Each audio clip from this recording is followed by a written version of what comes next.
राजसहितको हिन्दू राष्ट्रको समर्थनमा भएको आज विरोध जनसभामा लाखौं लाख नेपाली जनताहरू आइसक्नु भएको छ। आन्दोलनको तयारीका लागि केपी ओली मुर्दाबाद, केपी छोड देश छोड नाराका साथ आज हामी कि मर्न र मार्नका लागि तयार भएका छौँ। मानेश्वरको संसद भवनदेखि लिएर यता तिनकुने हुँदै उत्तरतिर हामी सिनामङ्गलसम्म र दक्षिणतिर हामी कोडेश्वरभन्दा परसम्म हाम्रो जनसागर उर्लिसकेको छ। अब केपी ओलीका दिनहरू गन्ती सुरु भइसकेका छन्। हाम्रो कमान्डर यहाँ अगाडि आइसक्नु भएको रहेको सूचना प्राप्त भयो। त्यसैको स्वागत सम्मानको लागि सबैलाई त्यहाँ गइदिन अनुरोध गर्न चाहन्छु।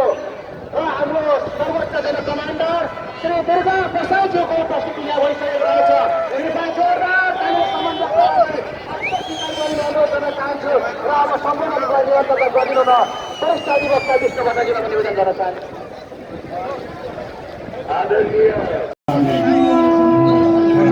फोटो खिच्न तल गएर यहाँ माथि गएर पाइने तल गएर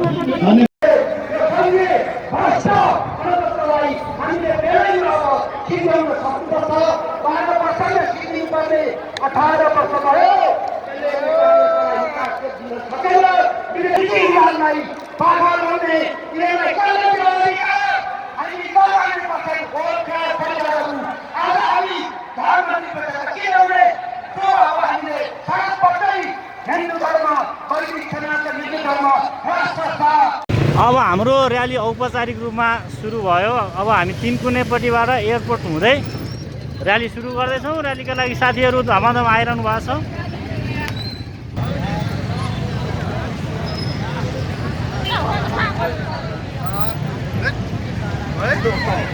नखब्नु सकिने क्या त्यही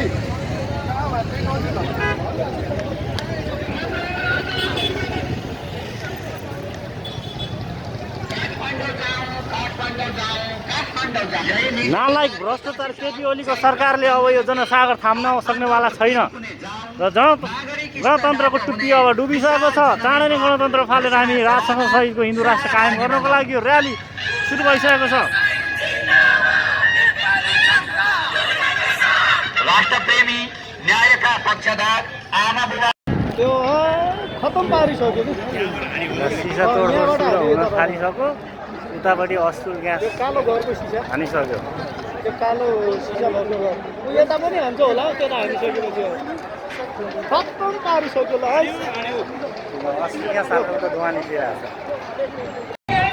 नेपाल प्रहरीले असुल ग्यास प्रहार गरेर मान्छे तितर बितर भगाउन खोजिरहेको छ भने असुल ग्यासको कारणले मान्छे यहाँ टिक्न सक्ने अवस्था छैन भने केही आन्दोलन साथीहरूले केही घरका सिसाहरूमा नि तोडफोड गर्न सुरु गरिसक्नु भएको छ।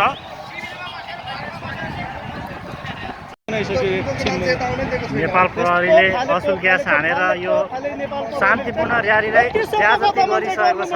केपी सरकारले जनतामाथि ठुलो दमन गरेको देखिरहेको छ।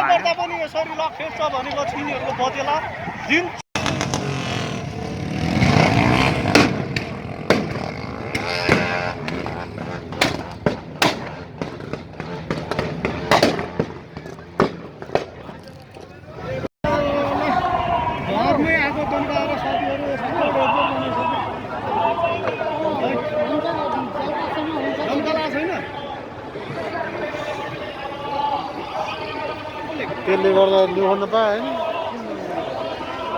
पुलिसले लाग्यो होला।